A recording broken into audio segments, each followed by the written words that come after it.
I'm Kodig. And today we're going to be talking about Pokemans. Pokemon. The most profitable and popular franchise in the world. You know, with a few exceptions. No, Pokemon, like, when it comes to games, anime, merchandising, and everything, it is the most profitable. Mario. No, Pokemon. You know what? I'm going to look this up. It is Pokemon. Whoa. 100% guarantee you. I will bet you 25 cents Pokemon is. I will guarantee you, I will bet you 50 cents. I'll raise your bet. What are you playing? Texas Hold'em? Most profitable Franchise.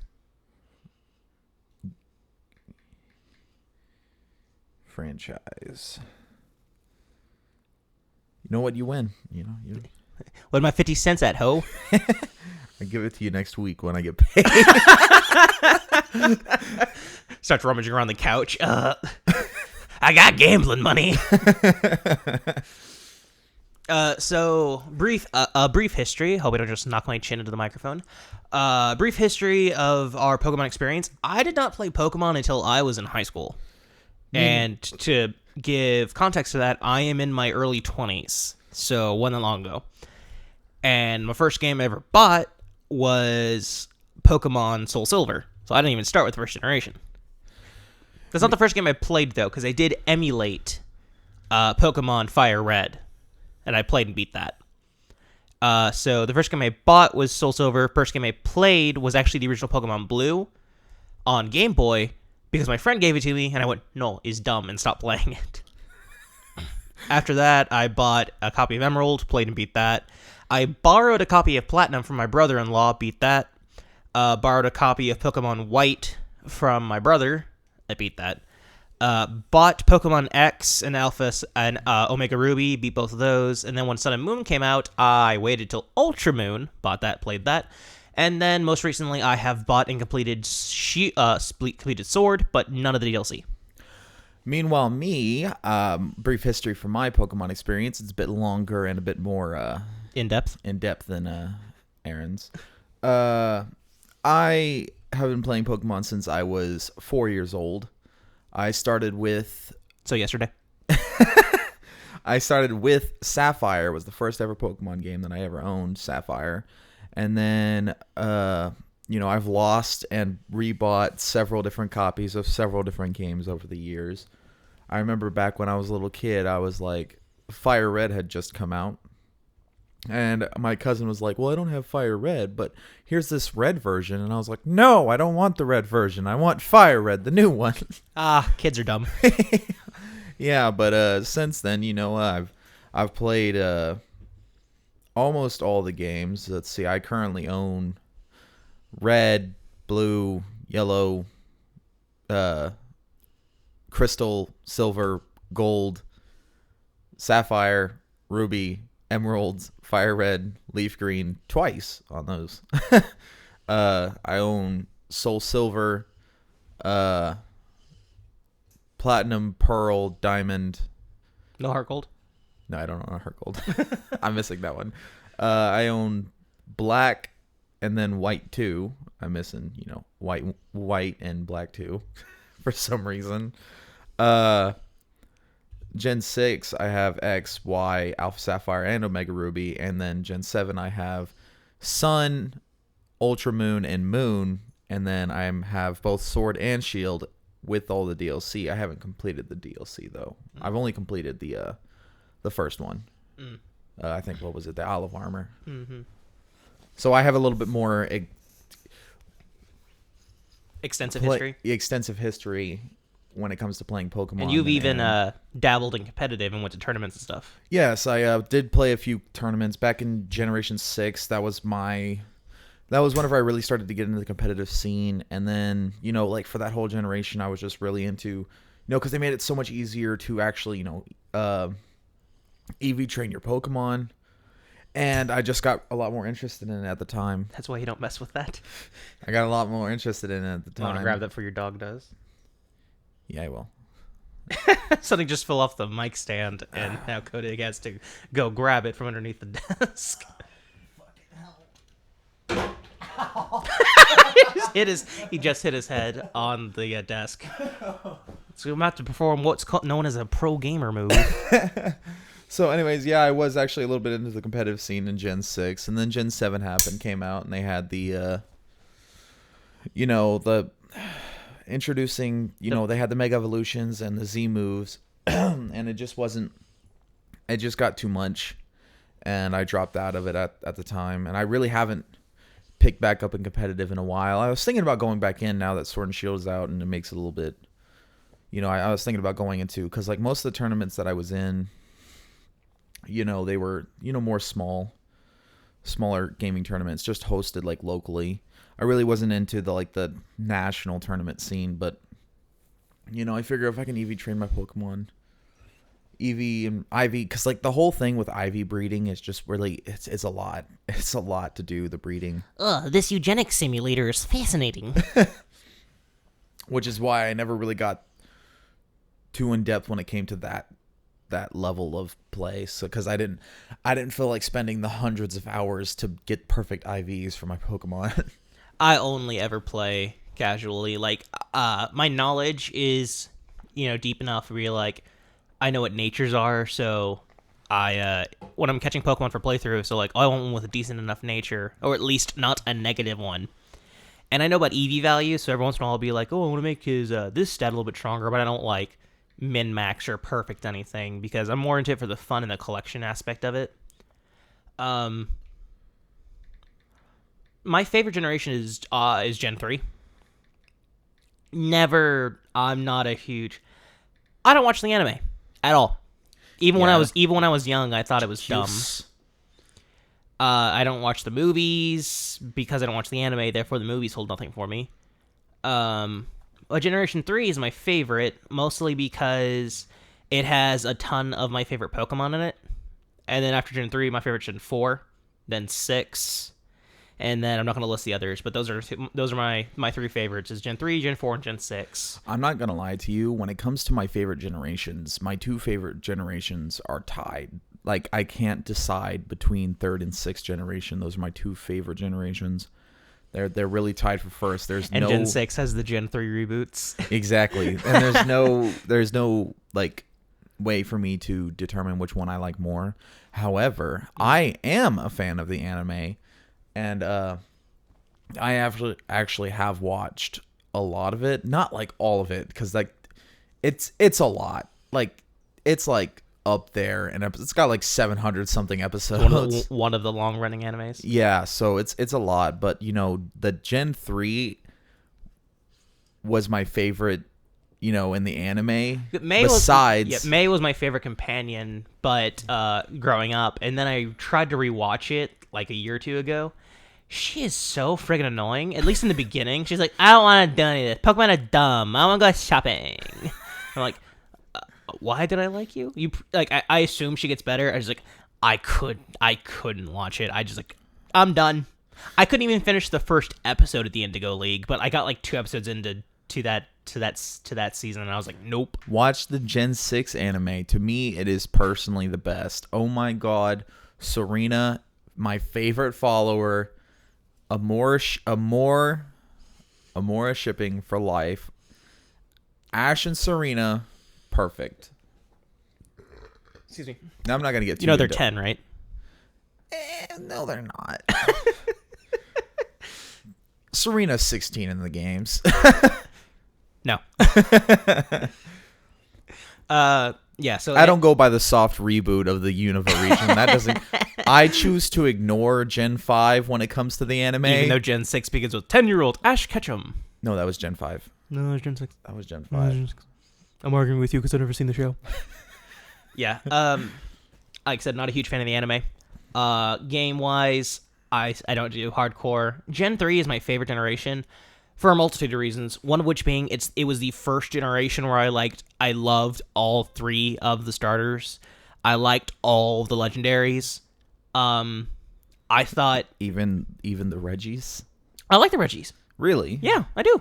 Interesting. I like them better than the freaking birds. Jacuse. Yeah. How dare you? Thing is, I like Zapdos.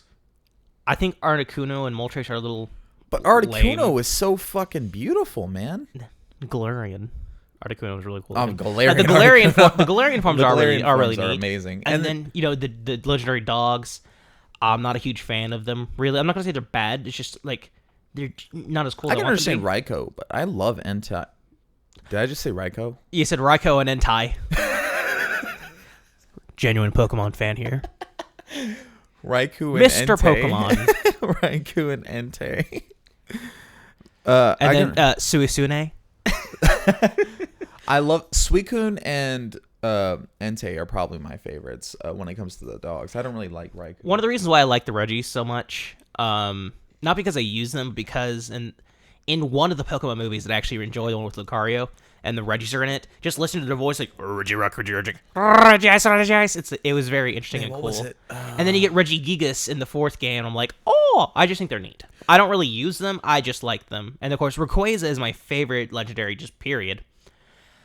And there's just so many Pokemon that I just really like in Generation 3. I'm going to say Gen 4 probably has more of my favorite Pokemon in it. Like, stuff like Garchomp, Infernape, Lucario, stuff like that. But when it comes to the legendaries, I love Rayquaza, Kyogre, and Groudon more than I like Dialga, Pokemon, and Giratina. Well, to be fair, my favorite Pokemon is a Gen 1 Pokemon. However, my favorite evolution is a Gen 6 evolution. So Eevee and Sylveon. Sylveon. Sylveon is my favorite evolution. I see. I just like the fairy type. The fairy type is probably my favorite I just type. realized Generation 1 has Eevee in the beginning of evolutions. Gen 2 had an Espeon and Umbreon. Gen 3, there are no Eevee evolutions. And then Gen 4, we have them. Gen 5, there aren't. And then Gen 6, we have one. But Gen 8, they didn't. But they didn't continue the thing. But we got new Regiforms in Gen 8 for some reason. And new legendary bird. Legendary forms. birds. No more evolutions. Except for with the Regis, they're like two totally different Pokemon. Oh, yeah. Separated from, the original Regis. And then you have... Which is odd. But then okay. you have the fucking... Roadrunner Zapdos, which is a fighting type but can't fly. Electric fighting. It's not an electric type. It's not. It's flying fighting. No, it's just a fighting. It's pure fighting type. Interesting. I think it is. It could be. I could be wrong. It's been a while since I've researched it. Super in-depth knowledge only here. It's because I haven't really played that much into Galar yet. I know. Galaria. You mean Galar? Galar. Galaria. He claims to be a bigger fan than me and has mispronounced pretty much everything he said so far.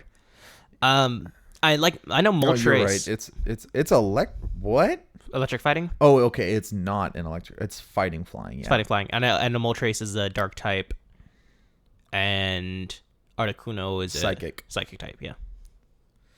Which I kind of was. Oh my god! I just love Galarian Articuno, man. Like they're all great. They all have really good designs. I like them. When it comes to between Mega Evolution, Z moves, and Dynamaxing, Mega Evolution is my favorite, definitely. There's no comparison there. I will agree. Like, I've heard this around the internet, and I kind of agree. I wish there had been more Mega Evolutions for Pokemon from the earlier generations that weren't quite as good to make them viable. Like Beedrill or like stuff like Pidgeot.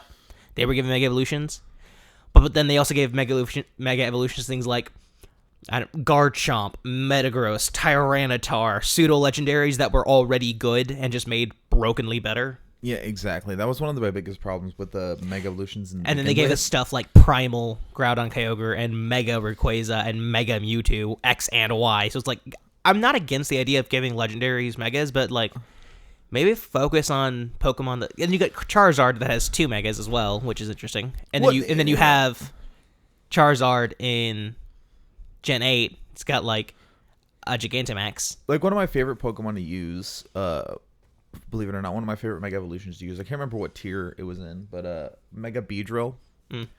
Because I loved its design so much that I decided to, put it on my team. I can't remember what tier I played in though for that. I remember I didn't just play in tournaments for like OU or Uber or, no rules. Anything goes because Mega Rayquaza is the thing. Mm-hmm. I would play in the PU tier. I'd play in the NU tier. Little Cup was probably my favorite to play in because I love Eevee and EV baton pass EV can be broken if you use it correctly. I thought they banned Baton Pass. In Little Cup? 1 second. I don't know. Like, I know Baton Pass was banned because it was so easy to just get a lot of Pokemon with boosting moves and then just pass all those boosting moves to get everything to +6 and then just sweep. Well, the thing is, It's also one of the it might be the fact that like certain Pokemon with Baton Pass are banned, like Smeargle Baton Pass was banned, I think, among a couple other things. I'm not sure. Like I said, I'm not super in depth in the competitive knowledge. Like most of what I get comes from Pokemon YouTubers like Full Swipe Gaming and stuff like that. And I've never done competitive Pokemon ever. Like never been to a tournament, never bothered with any of that stuff. It's just what I've heard and recall. I didn't actually know this because I didn't play in Little Cup in Gen 7, but apparently EVMZ is banned from Little Cup, which makes sense. Yeah. But also it's like, then what other use would you ever use EVMZ for? Basic playthrough? Man, fuck that. Actually, I don't see. I don't think it's banned. Let's see. Little Cup is the moves Dragon Rage, Sonic Boom, and Swagger are banned. Due to low HP values in LC, Dragon Rage would OHKO the entire tier, while Sonic Boom would, at worst, 2-hit KO.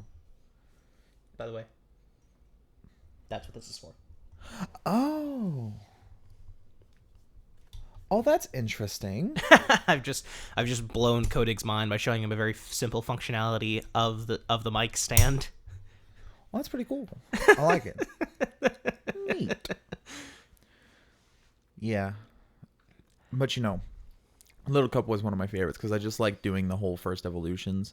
And then they had like a whole mid-evolution tier, but you could only really, you would never find actual tournaments for those. You can only really do that in Pokemon Showdown. Unfortunately, middle evolution Pokemon are the worst iterations. You would struggle to find a middle form Pokemon that is like, oh, that's my favorite version of the evolution. That's because they're not cute like the first forms, and they're not fierce, quite powerful enough like the third forms. You know what I'm saying? It's like the most derpy looking Pokemon are the mid evolution ones. It's like people be like, oh my gosh, Bulbasaur, oh my, he's so cute, he's amazing. It's like, oh, what Charizard's so awesome. It's like, you know who's my favorite? Prinplup. I fucking hate Prinplup. Like things so freaking Piplup is adorable, and I really like Empoleon. I know some people don't, but I like Empoleon. I hate Prinplup is bad. It's not a good design. I mean, there I think there are some mid evolutions that I think are really cool. Like Quilava is my favorite. Grovyle is really cool. Grovile's great. It's like there are. I hate Combuskin with a burning passion. I will fight you. I hate Combuskin. He is so bad. I love those fucking puffy chicken legs. I hate them. Torchic, Combuskin, and Blaziken for life. I love all the Gen 3 starters, but I'm bound to this Pokemon. I love all Gen 3 starters. I do but Nuzlocke Sceptile every is so definitely often my in Generation favorite. 3. And for people who don't do the Nuzlocks, you don't get to pick your starter in those instances. The starter you pick is based upon the last number of your Pokemon ID. So 1 through 3 is Sceptile, 4 through 6 is Swampert, and 7 through 9 is Blaziken. And if you pick 0, you get to choose. Every time I do a Gen 3 Nuzlocke, I end up with Torchic. Every time. I'm bound to this Pokemon. And you insult my very soul by saying that you hate Combuskin. I just hate Combuskin. It looks like trash. He looks so good. It's the only middle evolution form out of the Gen 3 starters that I actually despise. Oh, I don't like Marshtomp. I love Marshtomp. Marshtomp looks derpy as shit. Exactly. That's what I love about him. No, but Sceptile is my boy. Sceptile is my boy when it comes to you'll notice a lot of Gen the times, throughout generations, Kodig's a grass type starter and I'm a fire type starter. Which is funny because grass type is honestly one of my, not even in my top 10 favorite types, but the grass type starters are just the only generations where I don't start with a fire type is Gen 5 and Gen 6. I love Superior. I love Snivy. I don't like Emboar. Emboar is... one, it's another firefighting, which Blaziken, I'll love. Infernape was one of my favorite Pokemon. And then Emboar is just not as cool in comparison. Like, I don't like his design very much, and the fact that he's other firefighting is kind of, yeah. And then Gen 6, I'm not a huge... Fennekin is friggin' adorable. I love... See, but here's my thing. I can't remember the name of the mid-evolution. Braixen. Brexton. I think Brexton is a decent enough design. Delphox, I hate the long, weird, furry skirt it has. I love the long furry skirt. I see like a lot of fan designs for Delphox. I'm like, oh, this is so much better. I wish they had done this. And then you have Gen 7, freaking... oh my god. Don't even get me started on Gen 7. Gen 7, dang, what are the names? You have... Litten, Torracat, oh, I love them. Like, they're probably my favorite first and second form starters. Incineroar? And then, again, fan-made designs. So much better. Why did they make him bipedal? Yeah, they should have just left him on 4 legs. If they would have left him on 4 legs, it would have been just fine. And then the fire dark thing, I think is fine. I don't have a problem with its fighting. It's just its final design. I don't like it. And then Gen 8, Score Bunny is really the only, and Cinderace is really the only one that's like. Yeah. And then of course you still have the mid evolution, like he looks kind of weird. But I'll give a break to Rillaboom. I think Rookie. I think Rookie looks cute, and it's just like I don't really like any of the mid evolutions of the Gen 8 starters. No. And then for the final evolutions, like, I think Rillaboom is fine. It's okay. Cinderace looks amazing, and Inteleon. Gross. Dumb. Stupid. I know we're probably gonna get a lot of flack with this because when it comes to Pokemon, your least favorite, your most hated Pokemon is somebody else's favorite Pokemon of all time. Yeah. So it's like you can't win, and you can't just be like, oh, Pokemon are created equal, because they're not. They really aren't. They're not. They really aren't. Because your favorite Pokemon of all time could be somebody's most hated Pokemon of all time. So it's just how it works. Yeah. Now, so we're not here to insult anybody. It's just the fact that this is our taste, and we're not going to apologize for them. Exactly. Now, like, when it comes to them starters, them first evolute, because, like, my first Pokemon that I ever got to level 100 was Venusaur. And, you know, like, I don't know what it is, but like you said, I have a natural, you know, gravitational pull. First Pokemon I ever got to level 100 was my Garchomp. And it was my platinum Garchomp in Pokemon X. I transferred it to Generation X, and I was like, oh, I'm going to start leveling these guys up. Generation X, yes. Mm-hmm. Gen 6 in Pokemon X, and I just basically had it destroy the Elite Four over and over again until it got to level 100. The second Pokemon I got to level 100, ironically enough, was Ampharos. Not because it was my favorite, but just because I had it in my party to take care of the Water-type Elite Four member in that generation. So it's just like, it also got to level 100 because Garchomp was just eating everything, and Ampharos was like, and I'm here too. So ever since, you know, my first Fire Red playthrough, because when I was a little kid, you know, my brother got my copy of Sapphire. He spilled oil on it, car oil on it, and I lost hours of progress. And since then, like up until I was like a teenager, all I had was Fire Red. So I have like 500 plus hours in my copy of Fire Red, and I have so many Pokemon at level 100, and you know, just so many hours put into it, doing all sorts of things. And keep in mind, that's just my most recent playthrough, because I deleted that save file so many times and restarted it, and I didn't even realize the 7 Isles existed until years later. And that was like before I even had the internet, so I just didn't really know. Because if anybody knows, you know, I didn't really grow up with internet, so it was like a bit rudimentary. I lived out in the boonies for a while. Yeah, so we didn't really have internet, so I had to back when the internet was actually getting popular, I still had to use those little cheat code books. So like I'm living like 10 years past everybody, before everybody else. Everybody else is living in 2010. I'm living in 2000. So that's kind of what it was like for me whenever it came to you know, realizing what the hell was going on. Yeah. So in my copy of Fire Red, of course, you know, I chose Bulbasaur because, you know, I love Bulbasaur. And then whenever I finally got a Gen 2 game, At first, I chose Chikorita because I do love Chikorita. However, it eventually transferred over to Typhlosion because Typhlosion was my favorite out of the Gen 2s. And then in Gen 3, of course, I got to go with my boy Sceptile. Sceptile is my favorite Gen 3 starter. I wouldn't say my favorite starter. Pretty darn close, though. And then Gen 4, I freaking love Turtwig. Like, Turtwig is so adorable. And then, what was the middle evolution called? Groddle. And then Groddle, I like Groddle's design decently. And then Torterra.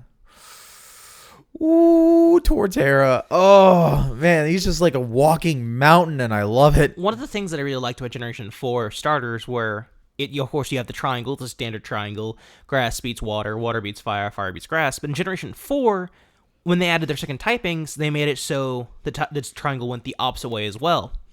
Fighting beats steel. Ground beats steel. And fire. Well, the thing about it is basically made it so Infernape is a fighting fire type, so it could use fire to beat Torterra, and it can use fighting to fight Empoleon. And the same is true for both, because a steel type is super effective on grass. And Empoleon just gets the short end of the stick there. Yeah, because unfortunately, with the steel typing, it makes... That's interesting. Does water resist ground? Because if so, that means ground... Water does not resist ground. Okay, so it's super effective.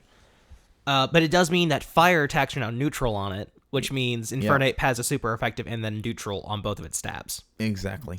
So Empoleon kind of gets destroyed, but I just loved that they did that. It's effective. It made it so no matter which starter you picked, by the time late game came around, you had an answer for your rival's starter. And it was your starter. It's like basically it was like do I keep my starter in because it's secondary typing, or do I switch to something else to be safe? Exactly. And I liked that.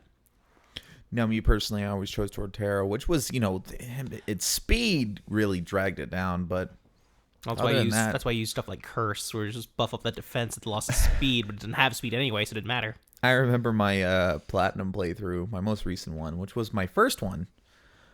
I was stupid when I came to actually planning my team on that, because I was like, I'm going to go with all the Pokemon that I've always wanted to play but never had the chance to. And then, I wound up with 4 Pokemon that were weak to ice types in a generation that's notorious for having ice type moves.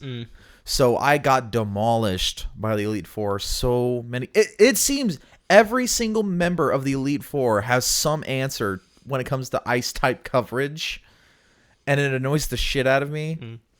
As I had Torterra, which was 4 times weak to ice. I had Garchomp, which was 4 times weak to ice. I had a flying type. I can't remember what it was. 4 times weak. Still was a Staraptor? Twice. No. Yeah, it was Staraptor, which was weak to ice. Mm-hmm. And then I had who else did I have? That was weak to ice. I can't remember. I can't remember the full team. On my first Platinum playthrough, I had so much redundant typings. Because I had all 3 starters, because I love all 3 starters. And then I had Garchomp, Lucario, and Staraptor. So I had 2 ground types, 2 steel types, and 2 fighting types. See, here's my thing. When it comes to the actual playthroughs, it's like after playing through competitive for a little while, when it comes to just doing the normal playthroughs, I really don't care about like double type coverage if it's a secondary type. You know what I'm saying? Like, say, I have Talonflame and Charizard. Like one I'm using for fire type, one I'm using for flying. So it's really not that big of a deal to me. It's funny thing is, like, there are so many... Obviously, there's so many types where it has multiple weaknesses. Like fighting. To defeat fighting, you use psychic or flying. I think there are other weaknesses that it has, so I can't remember off the top of my head. But most of the time, whenever people deal with fighting types, they prefer to use psychic. So it feels like why would you ever use flying on fighting types? Because you just have the psychic types. Obviously, that's not true. Plenty of people do that. It's just, it always feels like, I'm going to the fighting gym. Better make sure I have psychic. Not, oh, I'm going to the fighting gym. Better make sure I have Sky Attack. Well, actually, I usually end up using flying types on a Do you? fighting type Oh, okay. because like when I was a I little guess kid, it's because up until Gen 6, always have a flyer on your team as a rule. exactly. So It's like I never really, plus when it came to psychic types, I don't really think I ever really used that many psychic types. you never use Gardevoir? Actually, I didn't use Gardevoir until Gen 6. You didn't use Espeon? I didn't use Espeon ever. Really? I've never used Espeon in a playthrough. Oh, I love Espeon. It's my favorite evolution. I do love Espeon. I just never happened to have used it because ever since Gen 6 came out, the only evolution I've ever used is Sylveon. And before that, it was just so hard for, because, up until Gen 6, I didn't really, train my Pokemon evenly. Mm-hmm. It wasn't until Gen 6 that I was like, that you got the Egg Space Share, that I was like, you know what actually is a pretty good idea to keep the Pokemon all at a similar level. And then whenever I went back to previous games, I was like, oh, wow, this actually makes the game way easier than trying to bulldoze the freaking Elite Four with a level 80 Venusaur. Yeah. And that's it. Yep. Especially since the first That one's is a actually freaking- how I beat Since the first one's an ice type trainer. that is how I beat the Elite Four my first playthrough on Fire Red. I just used Venusaur and nothing else. Mm. Well, I mean, I had 5 other Pokemon that were like level 30 or 50, because they were the ones that I caught in the thing, and they were just there to take the hits so I could revive Venusaur. And HMs. Yeah. Yep. I never really did that. I've never done I'll only use one Pokemon. I've never done runs like that, mostly because when I started playing Pokemon, I was old enough, and I had the internet, so I could do complex strategies and be like, okay, this is what I want my team to do, this is what I want their movesets to be, and I always treated my Pokemon fairly equally. Yeah, I was a little kid back then. Like, back when I beat Fire Red for the first time, I think I was like 6. Yeah. So it was a bit of a different story between me and Aaron. Yeah, but I always my favorite typing is fighting, and I only realized this recently. There are no 3-stage fighting type evolutions other than starters, besides Machamp and Conkeldurr. Every other fighting type is either a 2-stager or a single-stager, and that is wild to me. Are you talking about pure fighting types or? Fighting types in general. Wow. Even using like Poliwrath, it's only fighting type in its final evolution. Wow. And I think that's crazy. It's the same with like fire types. Yeah, I know. You got If you Chandelure. if you exclude starters, you only have Chandelure and Magmortar. Yeah. Talonflame doesn't count because Talonflame's not a fire type through all its evolutions. Yeah. So it's just crazy to me that things like this. Like, my favorite types, obviously, number 1 is fighting, number 2 is dragon, and number 3 is fire. My favorite types are fairy, and then psychic, and then fire. And yet you never use psychic types. Yeah, well, I mean, I did use them at the start. Like, now that's one of my favorite types, and now I use, a lot of psychics. Like, Gardevoir is one of my favorites. I'm trying to use Espeon. I've used Alakazam in quite a few playthroughs. I've only used so readily available. I've only used Alakazam in my first Gen 6 playthrough. Because my first Gen 6 playthrough, I tried to make sure every Pokemon on my team had Mega Evolution. So Alakazam, Garchomp, Gardevoir probably. So, things I use Gardevoir a lot, especially since Gen 6 she gained the Fairy typing, which made her even better. I say her. Mostly, I guess because Gallade is like the male exclusive, so I just think Gardevoir is female, Gallade is male, obviously. Even though there are male Gardevoirs. Most people in the Pokemon community have already accepted Gardevoir as her, so just go ahead. Yeah, because in Generation 3, I had a Gardevoir on my team, and then Gen 4, I didn't even realize that Ralts was native to the, it's not Kalos, Sinnoh, the Sinnoh Pokedex, and also you get them super early, so it's like, oh, I could have it on my team, and then, Gen 5 is just, is Unova exclusive, and then Gen 6, I used Ralts again, and then I have not used Ralts on my team in Gen 7 or on Gen 8. I've never actually used a Gallade. My problem with Gallade is because let me start again. I don't have a problem with Gallade. I love Gallade. I really do. The problem with me putting Gallade on my team is that there are a lot of fighting types that I like more, like Lucario or Infernape or Machamp. So it's hard for me to justify 2 fighting types on my team. And there are psychic types that I like better, like, the fact that Gardevoir is a psychic fairy, so I'm getting more coverage if I don't use Gallade. Well, here's my thing. On my say my first Gen 6 playthrough, my team actually consisted of a Gardevoir and a Sylveon, because I love Sylveon and I wanted to use Gardevoir. So I just used Gardevoir as a psychic attacker and Sylveon as a fairy attacker. And I also had Delphox, so Jeez Louise. Basically making Gardevoir useless, but it didn't. And you really also matter. had Talonflame too. So much double coverage on you, and you call yourself a PokeTuber. You don't, but Hey, I still destroyed that game because it's so easy. At Gen 6, it's just easy. Recently, I did a Gen 6 normal types only run, and I had no difficulty doing it at all. Like, my team was Kangaskhan, Ursaring, Tauros. My brain is skipping. I had to have a flyer. I don't remember which one it was, though. Well, those are the reason I remember those 3 Pokemon is because they were the 3 Pokemon I used the most. I had very little difficulty going through the game at all, especially since Generation 6 also had reusable TMs and Mega Evolutions. And, Mega Kangaskhan was so good it was banned. So it was my only Mega, but it was still really good. Now, I'm going to be doing Generation 8 type exclusive playthroughs. I have them all set up. I just haven't done them yet. With Pokemon Sword and Shield, I'm going to be doing a playthrough with each different type, just Pokemon from that type. And of course, we're going to upload it. Yep. We're going to capture it. You have no idea how long it's going to take because we don't have the capture card yet. But we have a lot of stuff planned, like Nuzlocke, randomized Nuzlocke, Wonder Trade, Nuzlocke, yada yada yada. So we're really excited for those. It's just we don't really have full capture options yet, and of course we're still learning the editing software. So that's why we're prioritizing the podcast right now, is because we are able to do them. So we have a lot of. You just stop saying Everyone says that, but I didn't say though. You did.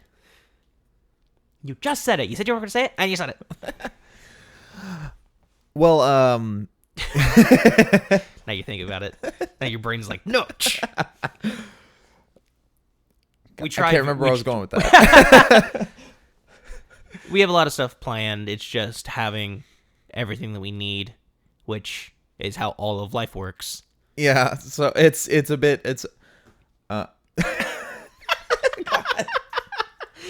okay. I hate you. Oh my gosh. My least favorite typing, I'd probably say bug. Just because I don't use it as much. Like, I really enjoy Pokemon like Scolipede. Excuse you. Professional. Wow. Like, there are bug types I want to use, but oftentimes they're not worth it to use. Like, I know in Generation 8, they had that new fire... not Scorpion. Centipede. Centiskorch? Yeah, I thought that was neat, but, like, I'm not going to use it. I didn't use it. I mean, I used it in my my shield playthrough for a little bit. They're just, like, there are bug Pokemon that I like. It's just, I never want to use them in battle because either they're too weak or their typing isn't that great. Because bug is super effective against grass, psychic, dark, and I think that's it. Well, I mean, I already told you, like, one of my favorite. And with grass, you have fire, because that's one of your starters, or flying, or ice, or steel. because grass is one of the has either the or is one of the Most resisted. or has the most weaknesses. Yeah. And then which sucks. And then for dark, you have you know what? Fighting. I think I've changed my mind. I said it wasn't in my top 10 favorite types. I'm going to put it in my top 5 favorite types because honestly, I know it has a lot of weaknesses, but there's just so many grass type Pokemon that I love so much. Like of course the starters, and then you have like Lavani, oh god, what's it called? I love this Pokemon so much. I love it. What's it called? No, it's hard to remember its name because it's like such a weird name. Like there's just so many good grass type Pokemon that I think, deserve a lot more recognition, but the problem is, again, their typing is so bad because like it's resisted by so many types and it's weak to so many types. It's like, well, why do I even exist? Yeah. Like oh god, what's the name? Exist to deal with water types, but even then electric is most used, and electric is just better because it's only thing that's super effective against it is ground. Yeah. And then you have flying type, which is immune to ground, so you could have like Emolga, which is a flying electric type, or Rotom, or Zapdos. Yeah. Or Rotom, which just has levitate. Yeah. Then again, it's a ghost type, so it gains weaknesses to ghosts. Yeah, but still, that also gains immunity to normal types. Yeah, but flying is also weak to rock, so and it ice gains a rock weakness. Yeah, but then you have or then you have like Electros, which doesn't have a weakness. Yeah, because it has levitate. Yeah. So it's like it's a pure electric type with levitate. I feel like the most used grass type move in competitive is Grass Knot, and it's not even like a super effective move. It just does damage based on weight. Exactly. Which sucks. Grass type doesn't really have unless you're using Solar Beam with Sunny Day. Which takes a turn to charge. Unless you're using Sunner Day. Unless you're using Sunner Day. Unless you're using the Summer Day. That's one of my big problems with a lot of certain types is the fact of they're not created equal when it comes to attacking types. Like for example, you have stuff like fire. With flamethrower. It has flamethrower. It has flamethrower. It has fire blast. But when it comes to the physical side, its physical moves suck. Its best physical move is Flare Blitz, which is a recoil move, which I hate using because it has recoil. So you're stuck with Flame Wheel. Fire Punch. Fire Punch. But even then, the problem with Fire Punch is for so many Pokemon, they have to learn it either via breeding or tutor. So it's like very few of them learn it naturally, and even fewer fire types learn Fire Punch. And then you have Fire Fang, which for some reason is less accurate than a punch, which always made me confused. It's like the same power as Fire... No, it's weaker than Fire Punch and less accurate, which makes no sense to me. Yeah. I'm sorry, I'd rather be punched than bit. I'm sorry. Well, to be fair, most fire types are special type attackers. Now, it really does suck for the ones that aren't. Arcanine. Yeah. That can't learn Fire Punch and is stuck with Fire Fang or Flare Blitz. Yeah. Which sucks, because I really do love Arcanine. Yeah. I'm actually using Arcanine in my Pokemon Ultra Moon playthrough. Arcanine, he was in my Pokemon Moon playthrough. Arcanine has a great ability in Intimidate. Its moveset, its learn set isn't great, and it's a physical attacker. So it's like, it sucks because you're not going to use Arcanine for its fire typing, which really sucks because it's a better fire type than Entei, which is a legendary physical fire attacker. We don't talk about that. We just talk about Entei in the third movie. Well, Pokemon, Arcanine is the legendary Pokemon. That is its category. Yeah, we're not going to get into that theory. we can make a video on that later. Oh, I'm not getting into the theory. I'm purely for the jokes. Then you have stuff like, what's the best physical grass type move? Wood Hammer. Recoil. I hate it. There's so many moves with recoil damage, though, that actually end up being pretty commonly used. Well, the thing is, though, you have stuff like Aggron that has Rockhead. So it can use stuff like Takedown or Rockhead, which are recoil moves, but because of its ability, it doesn't take recoil damage. And that's fine. Aaron's just very anti-recoil. I hate recoil move. I hate Brave Bird. I hate Flare Blitz. It's one of the reasons why I didn't end up using Talonflame. They're some of the best moves to use in like competitive scenes. Because there's no other option. Guaranteed, if you had a move that was like 10 or 20 points weaker but didn't use recoil, people would use that move over the recoil move. Yeah, they would, but that's the risk versus reward that you have to take. No, there's not. That's the thing. Because what's risk versus reward? Flamethrower or Fire Blast. Less powerful but more accurate, or more powerful, less accurate with less PP. That's the risk versus reward. There is no equivalent in the physical side for those moves. No, yeah, I agree. That's what I'm saying. It's a flawed system. And of course, the same thing is true with fighting. Like, you have a lot of really great fighting moves, like Close Combat, Dynamic Punch, Cross Chop, all these moves. And then physical, you have Aura Sphere, which is special. Yes, special. Which you have Aura Sphere, which is rare. It's not a hugely available move, and it's only about, is it 60 power? Can't miss. It's 90. Is it 90 power? Okay, I guess they buffed it. And then you have Focus Blast, which sucks. That's pretty much it. Because of its accuracy. That's the thing. It's accuracy. Yeah. I would not care as much if Flare Blitz had an accuracy problem over a recoil issue. Because Woodhammer on grass types, you can get around. Because a lot of grass types know a move like Synthesis or Leech Seed or Giga Drain. Sorry, I was wrong. It's 80 power. So, pardon me. So you can compensate by having health regen. Name me fire-type Pokemon that have health regen. None. Exactly! With Grass-type Woodhammer, I can get around that. Flare Blitz, no excuse. It's just one of those. And then with stuff like Brave Bird, you have Roost. They have self-healing moves of that typing. Fix fire types, Game Freak. Fix physical attacking fire types. Yes. So Aura Sphere is actually one of the most common special attacks when it comes to fighting type. It's 80 power and can't miss. In 20 PP, so it's like you got... And it's like extreme speed. It's like, it's priority move with like 80 power. It's not priority. Extreme speed? No. Aura Sphere. I said extreme speed. Oh, okay. And then you have moves like extreme speed, which is a priority move that's really physically powerful. Yeah, it has less PP, but that's the thing. So that's a really good move. Pokemon use that move, especially Sword Dance setups.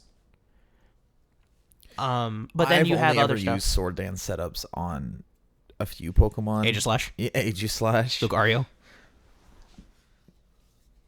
I did. It depends. I did. Like, I actually did use Calm Mind for a few of my Pokemon. Like, whenever I use the physical attacking Lucario, I use Sword Dance, Extreme Speed, Close Combat, and one other move depending on what I need. Because you just Swords Dance a few times, and then use Close Combat if you need that really strong move, and once your defense has been lowered by Close Combat, that's when Extreme Speed comes into play. I had Extreme Speed, Dynamic Punch, Close Combat, and Sword Dance. I only use Dynamic Punch on Machamp because of its no guard ability. Wait, was it Dynamic Punch? Dynamic Punch is 50% accuracy, 100 damage, 100 power, but always confuses if it hits. No, not Dynamic Punch. Power Up Punch. Oh, yeah, Power Up Punch is a good move. It's only 40 power, but every time it lands, you increase your physical attack. Yeah. No, wait, that's not what I ran. I ran Power Up Punch. Oh my gosh. Close Combat, Extreme Speed, and was it Earthquake? I'll tell you what, Power Up Punch on Mega Kangaskhan is broken. Because you use the move twice. So every time you use it, you increase your power, you increase your physical attack by 2 stages. That is broken. And then you use stuff like Dizzy Punch, which Dizzy Punch has the chance of confusing, and since you use it twice, you increase that chance of dealing confusion. It's one of the reasons why Mega Kangaskhan was banned. Wow. Yeah. I don't know. I never used Mega Kangaskhan. Probably never got the chance to. Yeah. It's a really good Pokemon. I'm not going to say it's bad, because it's not, clearly. It was just had a really broken ability whenever you utilize certain moves with it. Yeah. The problem with it was you trying to use Fake Out, though, because it can't use Fake Out twice. Why? Because Fake Out only works on the first turn. Well, I mean, but why couldn't you use it twice? Because it only works on the first turn. Does it only do damage on the first turn? It only works. You could only use it on the first turn. That's one of the mechanics of the move. I've never had a Pokemon use Fake Out. That's what Fake Out's for. It always goes first, even over priority or protect. Always goes first. And that's why it only can be done on the first turn. I've never had a Pokemon that I've had fake out with. It's a situational move because you can only use it on the first turn. Like, you can switch it out and switch it back in and then use fake out again, but it's... And if you don't use it on that very first turn, then it's done until you switch it out. Fake out is a situational move. You'll see fake out more often in VGC than you'll see it in single competitive. Yeah, I've never actually... Every single tournament that I've ever participated in, which I know, like, when it comes to, like, VGC, the most popular form is double battles, but I never entered a double battle tournament. Ever. Not once. Because it's crawling with legendaries and primals. It's just crawling with... I mean, it's crawling with tryhards. And, you know... That's what a competition is. Yeah, but like it's tryhards in like a different way. Like they take it way too seriously. Like, you know, there's competition. That's what a competition is. I was in competitions, but I did not really care for like if I lost, I lost. It was whatever. I mean, I won a few, I lost a few. But like it wasn't like people like I have spent my entire life training for this moment. You know what I mean? Like they were just like way too into it. At least that's what I saw. Man, I would hate going up against you. Because if I was trying like really hard and wanting to dedicate myself to this, and I saw you was like, I don't care, and then I lose to you, I would be so upset. No, it wasn't. I wasn't like that. I was like, yeah, I want. Honestly, anyone who's passionate about something, I will never call them dumb for being I never that. said it was dumb. Yeah, you did. No, I didn't. We can listen back to the recording. You'll say it's dumb. I will have irrefutable proof. I'll never say anyone's dumb for their passion, unless their passion is hurting others. In which case, I just didn't like the scene. It just wasn't. Oh, that's my one type of thing. scene. Is be like, it's one thing to like not like the aggression in the air, but like, oh, I hate freaking tryhards. That's what I'm like, because like you're at a competition, you signed up for a competition, likely one with a prize. So saying I don't want tryhards, that's annoying. It's not like you were playing kickball at recess. I never really did the ones. Or like online play, like it's like Rainbow Six Siege is like, oh, I hate tryhards. In that instance, I'm like, full stop. Like, yeah, that's like we're here to play a game on the internet. But at a competition, I'm like, everyone's a tryhard. That's why they're here. You know what? Fair enough. You make a good point. I just think, you know, it just really wasn't it was just too much. I never really played in competitions that you actually won anything at. It was more just like a whole like congratulatory, like, hey, you know, you won. It was more of a fun. You did it. It was more of a fun competitive scene. You know what I'm saying? More than it wasn't really like you're playing to like win a new 3DS or you're playing because like they were like I said, local competitions. Most competitions though have some kind of prize. Well, I mean, like even stuff like Friday Night Magic, we would get like play for packs. We would get like codes for like, you know. Yeah, so there's an incentive. There's an incentive to winning. So yeah, but not very big one. It's not like elementary school. It's like, okay, everybody, let's go out and have field day, and everyone gets a participation trophy. And I totally mispronounced that. Everyone gets a everyone gets a precipitation trophy. Diabetes. Diabetes.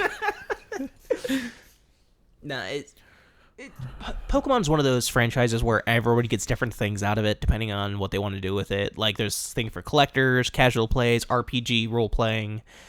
I said role playing twice technically. RPG role playing. A role playing game role playing. Competition.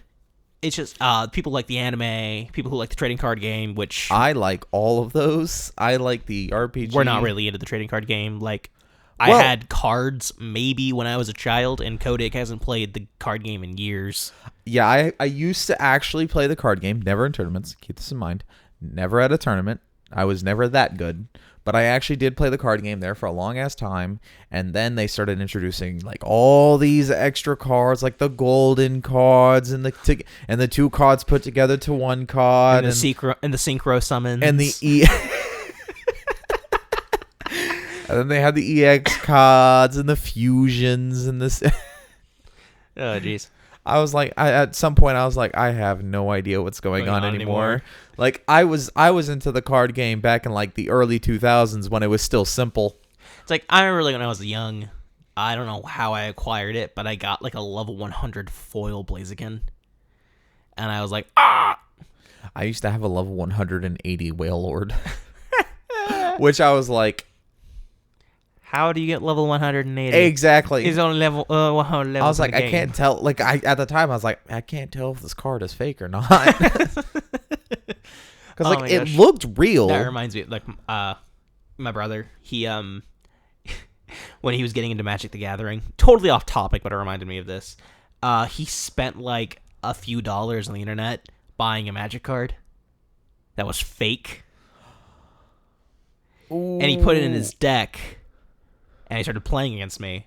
And I was like, what the heck is that card? He's like, this card. I was like, I looked at it. I was like, this isn't real. I was like, what? What do you mean it's not real? I was like, you didn't realize it wasn't real when there was no casting cost at the top of the card? What? Did he just try playing it for free? Yes. I made him so upset that day. He was like, we got to make sure they're real before you buy things on the internet from strangers. I just never got into the Pokemon trading card game because, one, when I was young, I didn't really like Pokemon. I didn't like the anime. I never played the game, so it was like I had nothing to compare it to. And also, I was bullied a lot in high school, so a lot of the kids that liked anime in general bullied me. When have you ever heard that? So I was like, anything anime is dumb, so I didn't bother. It wasn't until years later when a friend of mine showed me middle school. Or was it high school? It was high school. Because John. I didn't meet you. John was the one who showed me. Yeah, he showed me Sword Art Online. That was your first anime? Technically, Dragon Ball Z Kai was. Okay, but that was your first, like... And that was in middle school, was Dragon Ball Z Kai. But I didn't realize it was an anime. Oh, okay. It was only whenever John was like, oh, this is a new anime. I was like, I don't like anime. Well, watch this one. It's like... So Sword Art Online is what actually vectored me into exploring anime. Like, Dragon Ball Z Kai is my favorite. Dragon Ball anything is my favorite anime of all time. But at the time, I didn't realize it was an anime. It was Sword Art Online that had me explore and broaden my palette. And nowadays, I'm like, Sword Art Online is garbage. I have not watched anything. Like, I didn't watch Gun Gale or any of the spin-offs that have come out. I'm not going to say any of those are bad because I honestly don't know. You didn't watch the Fairy... That was Season 2. Oh, okay. The Alfheim Online was Season 2. So you had Sword Art Online, Alfheim Online, Gun Gale Online, and those are the only ones whose names I know.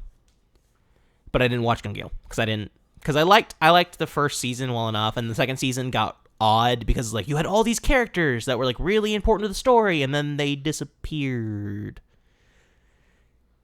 And Kirito became less of just this one guy who was a beta tester and just naturally good at games to being video game Jesus. Yeah. So I was like, oh, you're less compelling.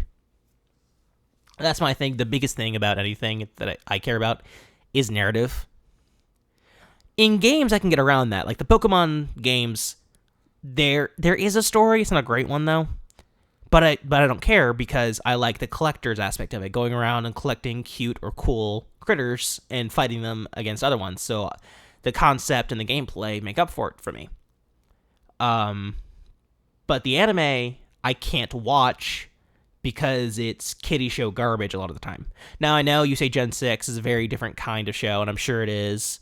I just have no investment in it, especially since Sun and Moon happened and basically made Gen 6 irrelevant. We don't speak about that. We don't speak about the Gen 7 Do you know anything about the Galar anime, if there is one? There is one. It's come out already. Have you heard anything about it? I don't care. I haven't heard anything about it. I don't know if they changed the art style or not or whatever. I After they soft rebooted the series. Again? Jeez. In Gen 7. This is what I want them to do. This is actually what I want them to do.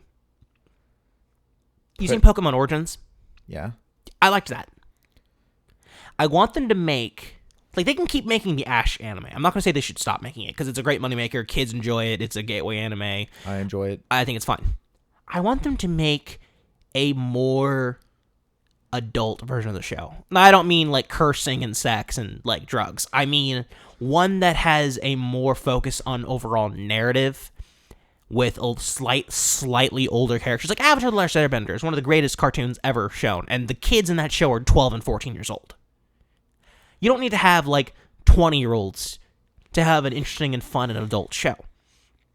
But I want one that's more focused on an actual... You're living in a Pokemon world. You're kids wandering the wilderness with magical monsters roaming around. There's an interesting notion. There's a whole thing you can do with that. And you don't even have to follow the whole gym leader aspect of it. You can have just like... There are so many things you can do with this. You have so many options. Exactly. There are so many different options for stories you can make with that. Mm-hmm. So that's what I want. I want them to make another show that's aimed at a slightly older audience. Then I'll watch it. Then I'll watch it. Now, here's my thing. I don't speak about... Like, okay, so like I like the first generation of the show. I like the second generation. I like the third generation. I love jelly donuts. We don't talk about that. Good thing I brought my trusty frying pan. I actually like... Now, here's the thing. When it came to Gen 3, let's specifically talking about the anime and Pokemon fans in general. Okay. When it came to Gen 3, a lot of people were watching Gen 3. A lot of people liked Gen 3 when it came to the anime. And a lot of people dropped out in Gen 4 with Dawn. And I was like, but Dawn is so good. Dawn, like... It's a brave new day and a brave new world, new rivals. As we fight for survival, nothing can stop us. Diamond and Pearl, Pokemon! No, I just really like the Gen 4 That's anime. what turned me off. I couldn't get to the theme song. Was bad rap. But the show itself was actually good, and I love Dawn's character. Dawn's character was so much better than almost any other follower at that point. And that is including May. And I like May. But Dawn was so great. Dawn was just so great. And then you had Gen 5 with Iris and... The thing I hear about the internet is everybody hates Iris, even though she's the exact same character Misty had in the original. I just hate Iris. I hate her so much. I hate her so much. She's like, Ash, you're such a kid. This man has died for you. Shut up. Ash died for your sins. He did. He did. He died for your sins. And came back. And came back to life through the tears of the Pokemon. Poke Jesus. Leave him alone, Iris. This man has risked his life so many times to save the world. Shut up. You don't know what you're talking about. He ain't no kid. That's a 30-year-old man and 12-year-old's body. Don't make fun of him because of his hormone imbalance. That's why it frustrates me so much. I hated Iris. And then you had Gen 6 with Serena. Or whatever the fuck. You call her Serana. Her name is Serena. I call her Sharana because it's spelt very similarly to Serana from Skyrim. Yeah, well, her name is Serena. Then you have Serena, who's just so great and is totally in love with Ash, but doesn't fucking admit it. And then you have another character who also is like attracted to Ash, but not like in love with him like she is. So they're like, you in a competition. You know the catchphrase of the show, right? Gotta catch them all. Harem. These are children! And he's been a child since the 80s. That's always been my philosophy. Gonna get into slightly weird territory here. If you liked a character when you were young, like you were attracted to a child character when you were a child, it is not creepy when you become an adult and are still attracted to them because you've had those feelings for over like 10 years. It's like, how old was I? It was like 7 or 8 when Ben 10 came out, and I thought Gwen was hot. Yeah, but then you have also Alien Force. Yeah. Which, she's... Yeah, she gets older. Thing is, though, it's like one of the biggest things was like Disney princesses. Jasmine is often called the hottest Disney princess. But she's like 14. And she's 16. So people like, oh, pedophile. It's like, no. First, like, if you were young and a child and you were introduced to that and you thought she was attractive and you were an adult and you still find her attractive, that's not creepy in my opinion because you don't decide. Now, if you've never seen a Disney movie and you're like your 50s and it's like, oh, that 16-year-old girl, that's bad. That's weird. Like all those people who are creeping on My Hero Academia characters who are canonically 14 years old, that's not okay. But you were a kid, so it's whatever. Actually, you weren't a kid when Serana, but yeah. Yes, I was. How old were you? I was 14. Oh, yeah, 14-year-old. And she was 16. She's not 16. She's 10. I'm talking about in the game. She's not 16 in the game. Yes, she is. No, she's not. Yes, she is. No, she's not. She's like, I'll give She's you 14. 10. She's 14. She's 10. She is not 10. She's 10 years old. You know what? We'll look this All up right now. Pokemon trainers are 10 years old. No, That's when they start their journey. No, they're not. Yes, they are. No, they are not. Yes, they totally are. Serena's age in Pokemon. 14. 14. They always say they're 10 years old when they start off. No, they don't. Not in the games. Only in the show. 14. So I was right. Okay. Oh, wait. One second. Let me look up one Pokemon. Because, like, I don't actually know when I started. I just know I played when it came out. X release. Release date is... Sorry, I was 13. All right, well, whatever. Yeah, so anyway, it's like I said, that's my opinion on it. And I hate people who are like easy joke points, like, oh, pervert. It's like, do you even know what that word means? Do you actually for real know what that word means? It bothers me. Oh, we're not gonna get too deep into that. No, we're not. It's just I just wanted to get that off my chest. That bothers me. No, but when it comes to like, you know, like the games in general, like I think they all have like a bit of a different Everyone always talks about how Gen 5 has like the best story. I disagree. I disagree with your disagreement. I think Gen 5 has the best story. Are you talking about Black and White or Black and White 2? Black and White 2. I'm talking about Black and White. Okay. You've never played Black and White 2. Exactly. I've never played Black and White 2. But I've heard people say on the internet, like Team 4-Star, say that Generation 5 has the best story, and I disagree. I find it mostly boring. And you're wrong. There are parts of it that are interesting. Like, I like the character of N, I think he's interesting. But keep in mind, Black and White 2 is 3 years later. I'm not talking about Black and White 2! Yeah, well, in the first Black and White, it still has an interesting story, and you're just wrong. Like I said, I think N is very interesting. I like the notion of the legendaries matter because there's one that's truth and there's one that's ideals. And whichever one, like N has one and the player character has the other, and it's basically a battle of philosophies. I like that. I think that's interesting. Like most Pokemon games... Ooh, bless me. Like most Pokemon games, the story takes a back seat for 80% of the game. Yeah. Kind of has to. No, it doesn't. Like, explain. In Pokemon Red and Blue, you are consistently being in charge by Team Rocket. You go all the way to Brock, and then you go to Mount Moon. That's when you're introduced to Team Rocket. And they're doing things in Mount Moon, looking for fossils and other stuff like that. And then you go to Cerulean City, and you find them, they stole TM. And then they have the Golden Bridge, the Nugget Bridge. It's like, hey, do you want to join Team Rocket? We're a team dedicated to using Pokemon for evil. And then you keep going. And throughout the entire game, you meet them. And throughout the entire game, you are introduced to, like, Giovanni. And you get small things. Now, I'm not going to say Generation 1 story is great, because it's not. It's just constantly, consistently, you're taking care of them. Same with, like, Emerald. You're constantly being thwarted and interrupted by Team... Magma or Team Aqua. Yeah. And Gen 5 you are as well, but it's like... Their goal is to free Pokemon. And how do they do that? By throwing Pokemon out of Pokeballs to fight your Pokemon. Yeah. It doesn't seem like anything they do is actually toward their goals. And of course, you find out about this is because the end goal of Plasma by the leadership is not to free Pokemon. Spoiler alert for a game that's like 5-10 years old. Way older. It's whatever. They say the ultimate goal is not to free all Pokemon, but to make sure that Team Plasma is the only people with Pokemon. And the only person that seems to be on Team Plasma that actually cares about the goal, the public goal is N. So I think N is interesting. I think he's a really compelling character. But it doesn't seem like anything else that happens in the story seems to aid toward their goals. Like, with Aqua and Magma, there's the volcano, or the hideout, or the rocket fuel they steal, or the submarine they steal. Like, every time you encounter them, you're interrupting your plans.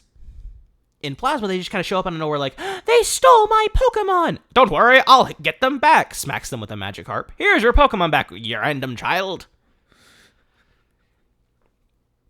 I think the ending is really cool, and I think that's what most people remember, is the ending to Black and White. And I think the ending to Black and White is good.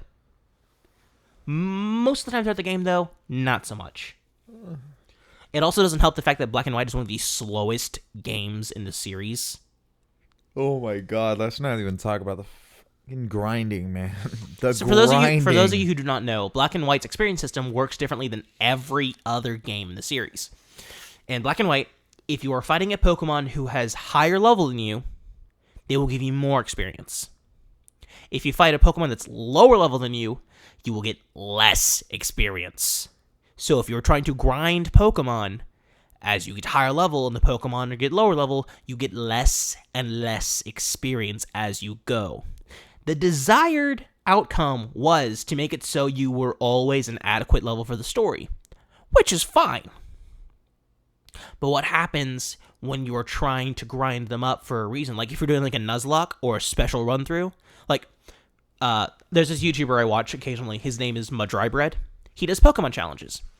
One of his challenges is, can I beat this game with only this Pokemon? If you're only using one Pokemon to fight with, they have to be overleveled. And how do you overlevel a Pokemon when you're getting minuscule amounts of experience? It's annoying. Quite annoying. Now, like, my first playthrough, like, I've only ever beaten the Gen 5 games once. I still have not beaten White 2 completely to this day. I haven't gotten to the ending. Yeah. I've come pretty close, and then it crashed because of something that I did. That was my fault. But I never actually completed it, so I had to restart it. And then, but Black, I beat Black. The original, I beat it all the way through, beat the end game, stuff like that. And, oh my god, I just gave up on training my Pokemon. Like, I was just like, I have Superior, I have all these Pokemon that I transferred up to it that are already level 100. We'll just deal with that. I was using Generation 5 to level up my Legendaries to level 100, and boy, I should not have done that. That took forever. I was mostly blowing through the Elite Four with Mewtwo, but still, it was like really annoying. No, the Elite Four. I would say Gen 7 has the best story if there wasn't so many cutscenes. If you had a skip cutscene button. Yeah. Like, the first time you play through the game, I actually really like it, because it's a very in-depth story, basically explaining about a whole lot of stuff. It's interesting.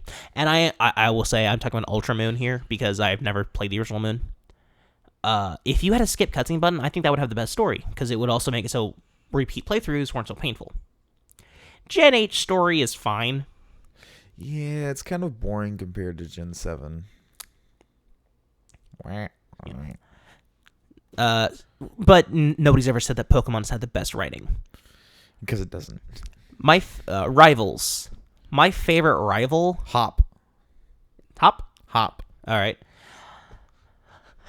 It's just there's so much when it comes to Hop, when it comes to rivals. Hop is just like a self-aware one. Yeah, for one, he's self-aware. Like he's like, oh, I'm going to be the after best. Like and the, then after like the third or fourth time he fights you, he's like, what? Exactly, and he's just like, maybe it's something I'm doing wrong. I'm going to go get better. And then it goes through this crisis after BD or DB or whatever the heck his name is. Beta, something like that. Whatever we'll call it. Whenever Hop loses to them, he's like, I'm not, but what? And he goes through this whole thing, and like he kind of goes through this crisis of conscience and understanding. And then he comes back and he fights you later. It's like, you and I made a promise to one another. Now it's time to fulfill that promise. I'm going to do my best to make sure you do as well. It's not a smell you next time, loser. And that's the reason why one of the, like, especially when it comes to like whenever you face him in the championship battles, and it's just like, and the music that's playing in the background as he's like struggling to become what his brother was. Yep. And you just see his progression throughout the story, especially through the end game, post game process, and even in the DLC.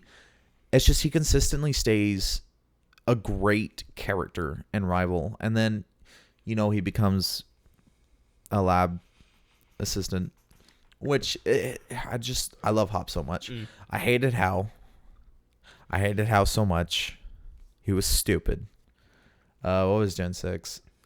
Gen 6, you had like 5. Oh, they were all bad except the opposite player character. Yeah. And what's her name? The girl with the pigtails. You expect me to know this? She was pretty good. Basically, the larger kid that likes to dance, and the one guy's like, "Well, I'm not a Pokemon trainer. I'm here to do the Pokedex." Yeah, they were just there. And then you had Gen 5, Gen 5. Bianca, and Cherim. There was 3. Bianca and Cherim in black and white, which I like both. They're pretty, they represent two different things. In black and white, too, Cherim became the first gym leader, and Bianca became something else. Exactly, the lab assistant. And then you had your rival in that game was I think, like, Hugh or something like that. He was really good. He was a really good rival. I liked him. I will say, liked him a lot. The designs for the Pokemon trainers in black and white 2 are, in my opinion, the best designed player characters in any of the games. Yeah. Now, obviously, Gen 7 and Gen 8 are a little bit of a misnomer because you can customize them, but I'm talking about the ones that you can't mess with. They are the best designed ones, in my opinion. Followed by the trainers in Pokemon Heart Gold and Soul Silver. Gold just has a fantastic design. It's the awesome backwards cap with the... Yeah. Really good. Now, Gen 4, you had, I think, Barry. I hated Barry. Barry was really annoying. He was just annoying. And then Gen 3, you had your opposite player character. Either May or Brendan. Yeah, which, they were kind of dicks at first. And then you also had Wally. Wally was just boring. He was Except in the remakes. He's basically the same. They give him a bit more character. Not really. The only thing that makes him interesting is the fact of, at least in Emerald, they had that rematch in the Victory Road, which was actually a challenge. Yeah. So it was the only time I was like, I want to show you how strong I've become. Uses one Pokemon, thrashes his entire team. Okay, go back to your bed. And then Elite Four is like, I'm here to fight you. It's like, all right, Barry. Not Barry. Wally. Let's get this one more try. Oh, looks like I'll have to use 2 Pokemon this time. It doesn't help the fact that he follows after that freaking one double battle with that Gardevoir and Slacking, and the Gardevoir knows skill swap, so the Slacking no longer has Slack off. So he starts pummeling your team, and you're like, and then the Gardevoir switches Slack off with one of your Pokemon, so now one of your Pokemon are loafing around. That fight was annoying. Glad I didn't have a champ, because my Machamp just dynamic punch confuses Slack off. You need a strong fighting type to deal with that. Which, luckily, if you have Blaziken, you have a strong fighting type. I never used Blaziken. I know, you used Sceptile. I used Sceptile. Sceptile was actually kind of the worst in the first game. Not because he was bad, because he was a physical attacker who was a mono grass type, and grass moves were all special. He's way better now than he was then. But the problem now is power creep has caught up to him. And unlike Blaziken, that's its hidden ability is speed boost. Sceptile's better. Design-wise, not mechanically. Dragon type for life. With fairies? Dragon type for life. I'm just kidding. Fairies my favorite type. No, like I said, all the Gen 3, all the Gen 4 starters, I love them all. They're my favorite, just starters. And then every other generation has a Pokemon that I don't like much or I actually hate. Like Generation 1, Charizard's my favorite. Blastoise and Venusaur are fine. Gen 2, Typhlosion's my favorite, just kind of by default. Not that I don't really like the Gen 2 stars as much. For Alligator, I think it's neat. Meganium, I liked its first 2 forms better. Gen 3, love. Gen 4, love. Gen 5, I only really like Samurott, and even then, not by much. But Superior is so good. Gen 6, I only really like Greninja, but again, not by much. But I fucking love Delphox. Gen 7, Decidueye I think is a neat design. Primarina I think is neat. I love Primarina and Decidueye. Oh my if god, Incineroar had a different design. It just was bipedal. Wasn't bipedal. I just can't hammer down how much I hate Incineroar. And then Gen 8, Cinderace has a freaking amazing design. Rillaboom is fine. Gorillaboom. Rillaboom is fine. And then Teleon's just garbage. bad. Garbage. So it's one of the main reasons why Generation 3 is my favorite, because I love all the starters and I love all the legendaries. In every other generation, I have a problem with one or the other or both. Exactly. But So I like Lugia, not a huge fan of Ho-Oh. I like Mewtwo, not a huge fan of the birds. Gen 4, I love all the legendaries. Gen 5, I really like Zekrom and Reshiram, but I'm not a huge fan of most of the starters.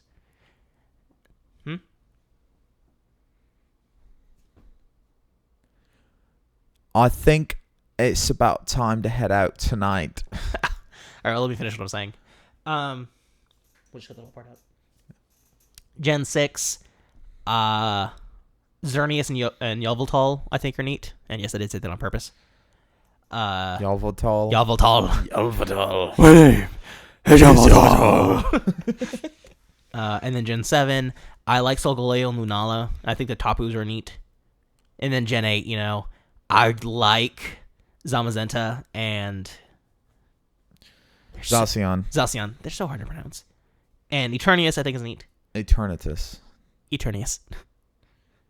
Actually, you could be right. My name is Yveltal. My name is Yveltal. So it's like Arcus. Arcus. It's one or the other. It's only Gen 3 and Gen 4, or is it both? What about you?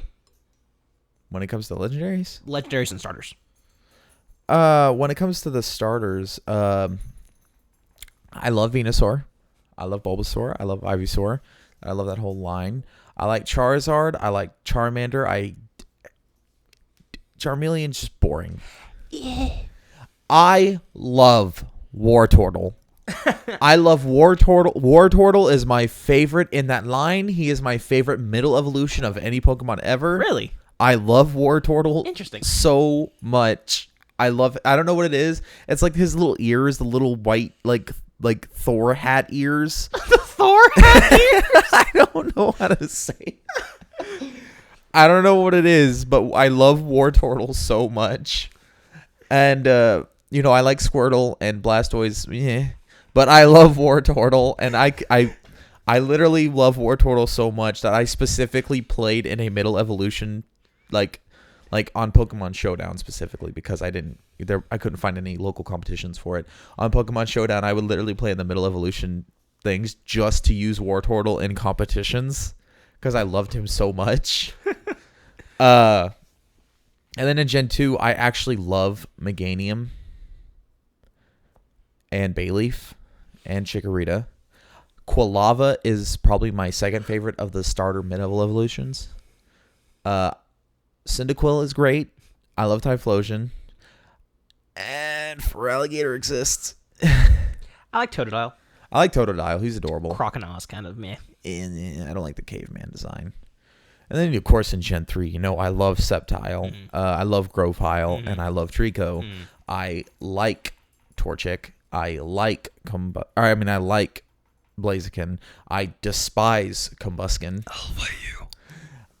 And then Mudkip. I love Mudkip. Mudkip is adorable. I love Mudkip so much. It is so adorbs. Do you like Mudkips? I like Swampert. I like Marshtomp so derpy. Marshtomp. Marshtomp so derpy.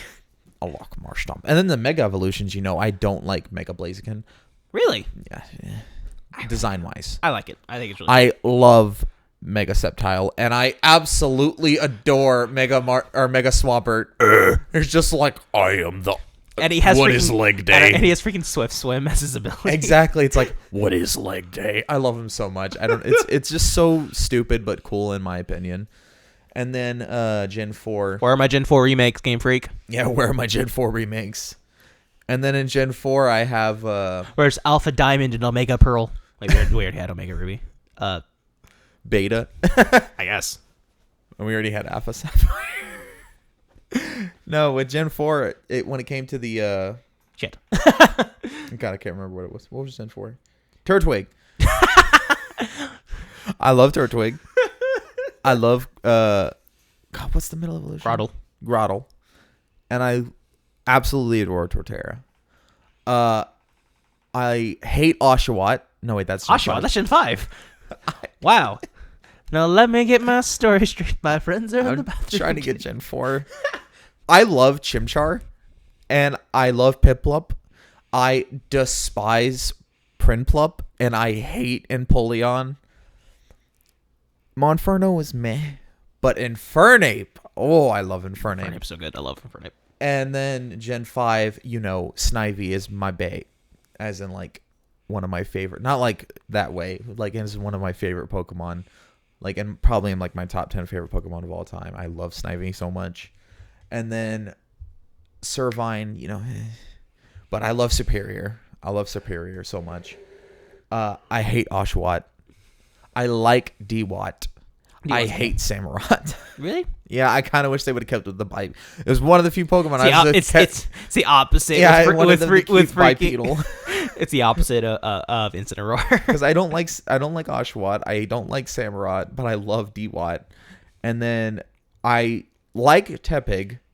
I hate whatever the second form is called. I don't even remember. And Emvor is just I don't hate him like a lot of people do, but like I don't like him. And then in Gen 6, I love Fennekin so much. Really cute, really adorable. I don't like Braixen at all. And I love Delphox. So I try to get it to Delphox as soon as possible from Braixen. No, ugly. I love Delphox. And then I don't like Froakie. Yeah. I don't like the second form. Yeah. I like Greninja. Greninja's neat. However, a lot of people has caused me to despise Greninja. Because of how massive his fans are. Because of how how anti every other starter for Gen 6 they are. Like, oh, how dare you choose Delphox when Greninja exists? Like, shut the fuck up. Get out of here. That was actually, I just realized that's another trio that actually has the triangle going one way and then the other, because Dark, Psychic, and Fighting. Yeah. I hate Chespin. I hate Quilladin. I do not like Chestnut. I don't hate it. I don't like it. I do not like Rowlet. Really? I don't like I Rowlet. think you're the only person I've ever say that they don't like the first form starters of the Gen 7. I like every other first form starter. I do not like Rowlet. I mean, like any of them. You're the first person I've heard that does not like all three of the first form versions of Gen 7 Pokemon. I don't like any of the second forms. You don't like Torracat? I was like, are you Torracat. kidding me? Except Torracat. And I love Primarina, and I love Decidueye. So disappointed. We've already talked so much about Incineroar. There was so much. That's the reason. There was so much potential, and then they just threw it away for a completely different direction. I love Scorbunny. I love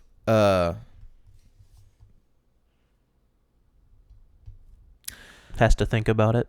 I'm trying to think of the name. I like the grass starter. I like the grass starter. Grookey. Yes. I don't like any of the middle forms. Yeah, no, and the middle forms are bad. I hate Inteleon. Yeah.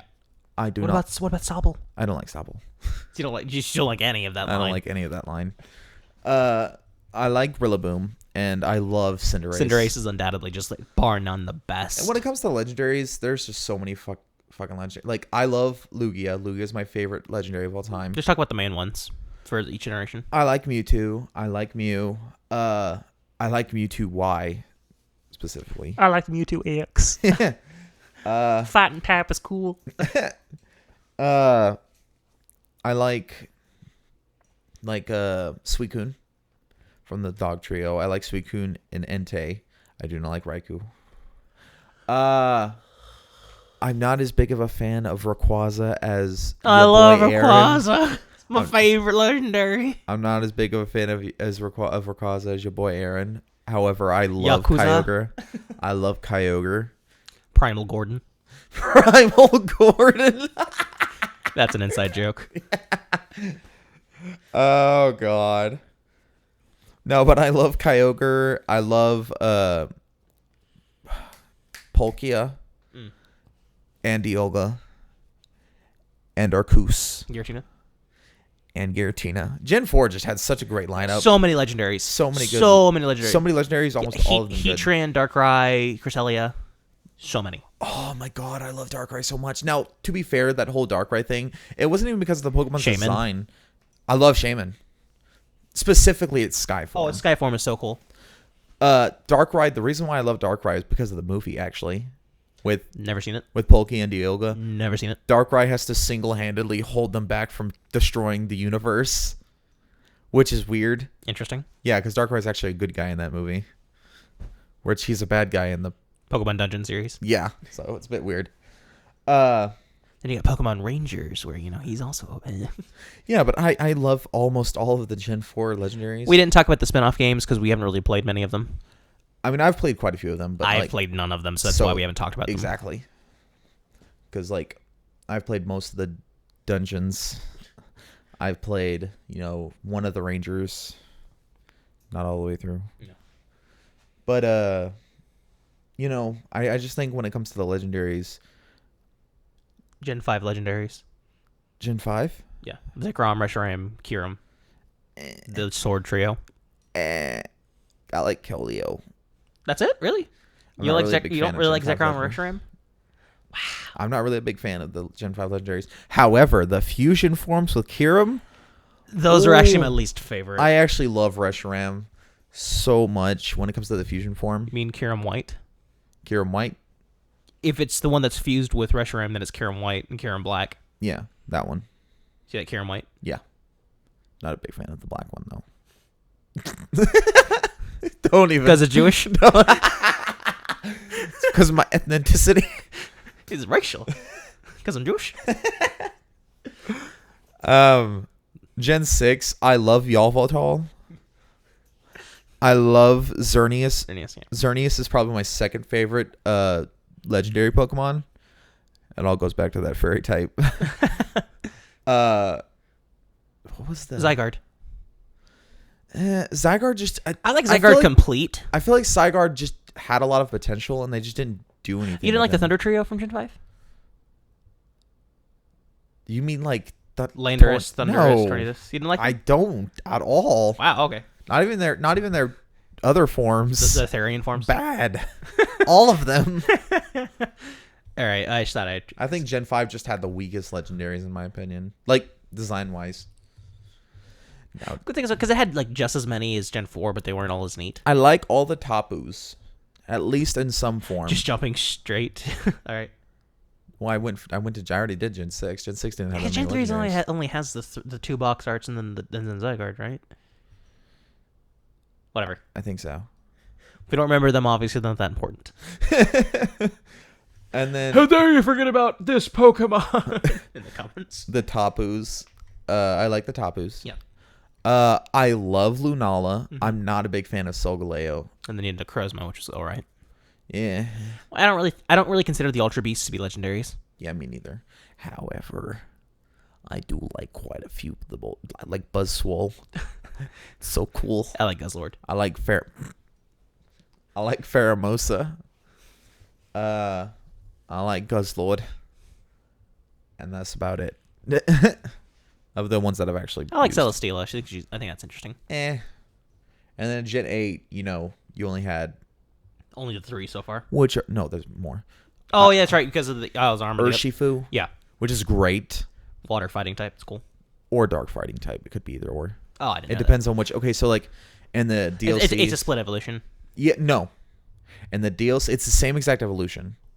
It's just in the DLC, it goes like this. You have to, in order to evolve Cub Fu, you have to go to a training tower, the Tower of Water and the Tower of Darkness, and whichever tower you go to determines its second type.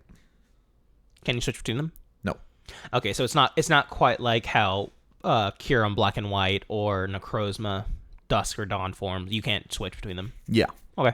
So I mean, there's a slight difference in the design, but it's not enough to call them it's different. It's not things are the same named Pokemon. They're the same. It'd be basically like the different Rotom forms, like Rotom Grass, Rotom Wash. So it's like it's not quite enough to call it like different, but like it's different. It's kind of a split evolution, but not really. Yeah. And then you have the other the Galarian forms of the, which you already said that we really we like all the Galarian forms. I wish they would actually come out with more. And then there's another Pokemon that at first I liked its design, and then I realized it had 2 legs and not 4, and then I was like, oh, you mean like the one with horseman? the big ball on its head? Yeah. I thought it was like if it had like the full horse, because like the way it looked like whenever I first saw it, I was like centaur. Yeah, I was like, oh, that's pretty cool. And then I realized it had 2 legs, and I was like, no, that looks so bad. Not a huge fan, honestly, of either. I'm not really a huge fan of any of them. Any of those 3 new Pokemon. Not a huge fan. There's 3. It's the 2 horses and then him. I haven't seen the 2 horses. Okay. I'll have to look these up. All right. Well, that's gonna go ahead and do us for today. We don't quite know when we're gonna post all of these yet, so I don't want to give you a schedule. We're gonna keep making them though, and we're gonna keep talking about different things. Hopefully, we'll get another microphone here soon, so we can add Ryan and maybe some other guests to the mix. So until then, I have been Aaron, And I'm Kodig, and make sure to like, comment, and subscribe. And that'll be it for us. Bye.